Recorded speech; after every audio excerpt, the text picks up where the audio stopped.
sejak 2019 kami sudah ekspor ke Cina, mayoritas seringnya ke Cina, ke Malaysia, ke Australia, sama ada beberapa kalau nggak salah ke Yunani.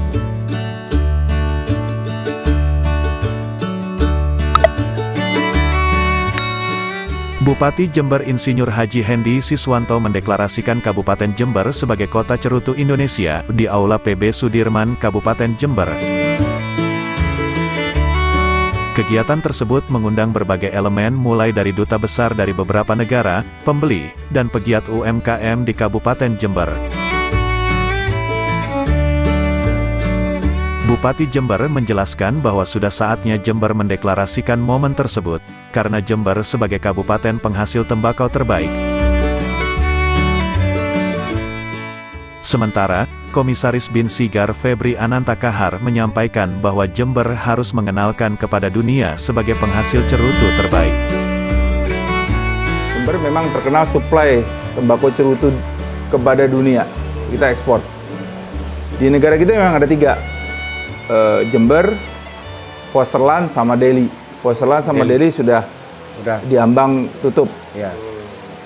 Karena faktor-faktor pasar yang tidak sanggup membeli barangnya. Tapi kalau Jember masih ada.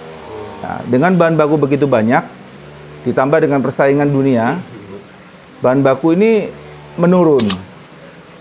menurun pembeliannya karena benih yang ada di Jember itu ditanam juga di negara lain. Dan kebetulan mereka cocok, jadi menurun lah. Otomatis waktu 2017 saya sampaikan ke Pak Jokowi bahwa solusinya adalah Jember harus bikin cerutu. Pada 2017 data itu sudah menunjukkan bahwa penjualan tembakau rakyat Jember yang memang asli dari Jember, namanya Besuki Naus, itu mengalami penurunan. 2017. Sudah datanya sudah itu terus-terusan mulai dari awal 2010 udah mulai turun. Nah, terus kemudian waktu Pak Jokowi ke Jember, saya sampaikan ke Pak Jokowi ada permasalahan tembakau dan solusinya antara lain dengan cerutu. Kalau kenapa cerutu? Karena dia akan memakan langsung dari petani, tidak harus bahan mentah dikirim ke luar negeri. Ya, Pak Jokowi sudah mendukung sejak itu mendukung. Pada saat itu Pak Jokowi memang meresmikan Jember Kota Karnaval Dunia. Nah, semampang dengan waktu 2019 dibuatlah sebuah Jember Kota Cerutu Indonesia. Kenapa? Karena bahan bakunya ada di Jember. Iya. Nah, karena di Jember juga ternyata ada 6 pabrikan, 2 internasional yaitu perusahaan Swiss sama perusahaan dua-duanya Swiss, yang ada satu di Keranjingan, satu di Jelbuk. Terus kemudian 4 perusahaan nasional yaitu Bin Sigar, Kopkar, Kartanegara, DNT, sama MDR Sigar. Nah, otomatis Jember itu paling banyak di Indonesia yang tempat cerutunya paling banyak. Itu sebabnya Jember ini menjadi kota cerutu Indonesia. Nah, Bin Sigar sekarang di Indonesia itu ada 12 pabrikan cerutu nasional. Yang terlama adalah Taruman Tani Jogja. Itu paling lama. Dia 1 abad lebih.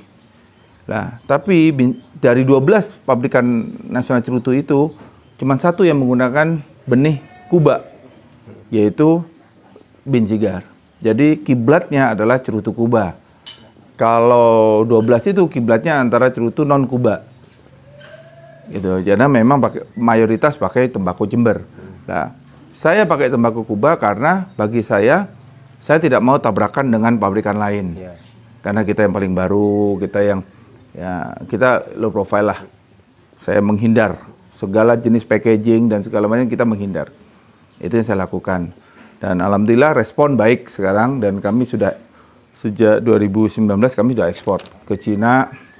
Mayoritas seringnya ke Cina, ke Malaysia, ke Australia, sama ada beberapa kalau nggak salah ke Yunani. Nah, Bapak kan punya 100 hektar itu.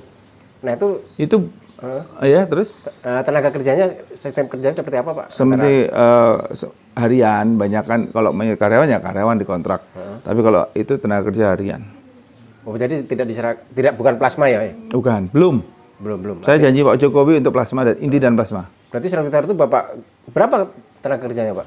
1 hektar itu bisa 30 orang. 1 hektar 30 orang, 100 tinggal nambahin nolnya aja, Pak ya?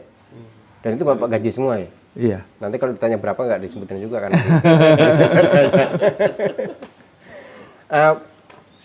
Kendalanya apa Pak ngurusi tembakau? Saya punya prinsip bahwa usaha yang unik, yang jarang dilakukan orang, Iya. itu lebih sustain, lebih awet.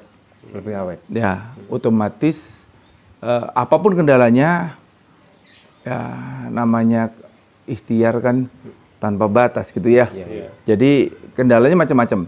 Kalau semua yang di luar di lapangan pasti kendalanya ada cuaca. Iya. Nah, tembakau ini sudah punya solusinya karena kita sudah pakai ISO, sudah pakai sistem mutunya sudah ada. Jadi kalau keadaan ini solusinya apa, keadaan ini solusinya apa. Sudah ada, semua Sudah selesai settle. semua, ya? Berarti selama berapa tahun tadi? 2000. Ini kalau yang TTN itu sejak tahun 90. Kalau yang Binsigar 2003 2013 mulainya. 2013 ya. Mulainya. Kalau yang sebagai supplier bahan baku ke Eropa itu sejak 90. 33 tahun. Makanya kami karena kami kebiasaan nyuplai tembakau kepada luar negeri, akhirnya kami membuat cerutu sendiri.